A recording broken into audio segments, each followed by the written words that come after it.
ng aking t-shirt. Yan yung version 1 natin. Tapos yung version 2 naman natin, yan yung green. Idol! Kumusta na? Ito na yung gamit. Ito na ang gamit ko.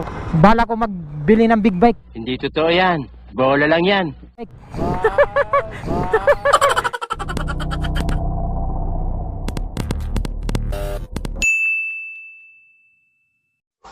Hindi mo maigi tinuturo ko sa'yo, ha? Oo, tapos, ito yung buton.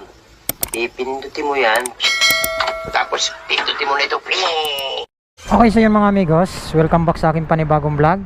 So for today's vlog mga amigos, tayo ay pupunta ng isang followers natin, no? So bigyan natin ng isang t-shirt siya, no? So matagal na nanghihingi ito sa akin. So ngayon ko lang naisipan. Ayan yung t-shirt natin, no? So pupunta natin kung nandoon siya. So nasa Caloocan. Okay? So samahan nyo ako sa aking biyahe papuntang Caloocan. So bibigyan lang natin yung isa nating followers na matagal na nanghihingi sa akin ng t-shirt, no? So nakita niya kasi yung t-shirt ko, kaya sabi niya baka naman daw. So siyempre followers natin, mayroon pa tayong naiiwan na nag-iisang t-shirt para sa kanya, no? So ang size niya pala ay small. So small lang ang gusto niya, kaso wala tayong small, mayroon tayo medium. So sabi niya okay lang daw yung medium. So pagkaalam ko kasya naman yung medium, hindi naman masyado malaki yan, saktong sakto lang yan. Pero sabi niya small daw siya, so okay na daw yung medium. So yun ang pupunta natin dito sa Caloocan, kung makikita natin dito sa Caloocan.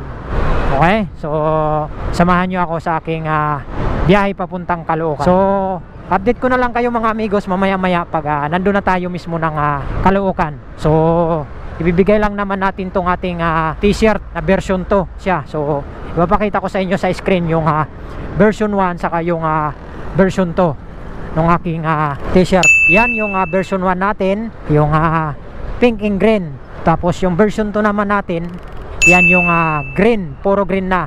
So version 1 natin kasi yung kulay pink pa natin na motor, yung logo natin dyan. So yung version 2 natin ay naka helmet tayo dyan, yung logo natin. So green ang itsura niya, saka yung logo natin black naman. Kasi yung motor natin kasi Aerox na black. Yung dati kasi yung motor natin pink. Yan kasi ang kauna-unahan kong motor, Smash na kulay pink. So ipakita ko sa inyo yung aking motor na pink. Yan. So yung Aerox ko naman ito. Yan. Kaya nagkaiba na yung logo niya.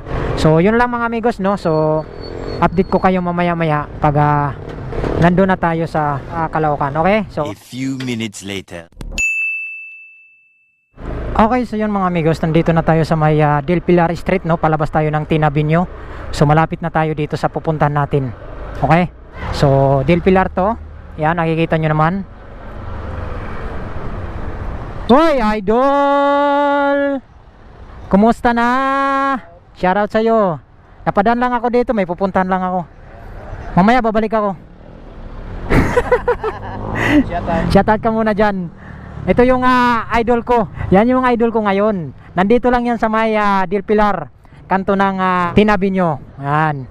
Sa mga followers ko dyan, subscriber, ayan, puntahan nyo lang yung channel niya, Edito Isayas. Yan.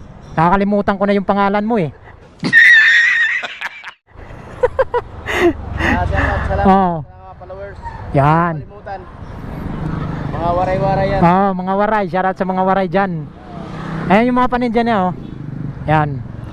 So napadaan lang ako dito kay idol. Ito na yung gamit. Ito na ang gamit ko. Wala na yung isa kong pink eh. Bininta ko na eh. Bala ko magbili ng big bike. Hindi totoo yan. Bola lang yan. Pero soon pa. Di pa ngayon, nag-iipon pa eh, kulang pa eh. Sige, dito muna ako. May pupuntahan lang ako doon, balik ako. Sige. Okay. Dito lang tayo, ayan, labas na tayo ng Tinabinyo, no? So napadaan lang tayo dito. So malapit na tayo dito sa pupuntahan natin mga amigos. So tingnan natin kung nandito yung isang followers natin. Matagal nang nanghihingi ng t-shirt. So ngayon ko lang naisipan. So pupuntahan natin. Break time nila ngayon eh. So alas 12:40 na. Di ko alam kung nandyan yan. Kasi dito nagtatrabaho yan sa may Caloocan. So, sasadyain natin ngayon. Tingnan lang natin kung nandito. Okay?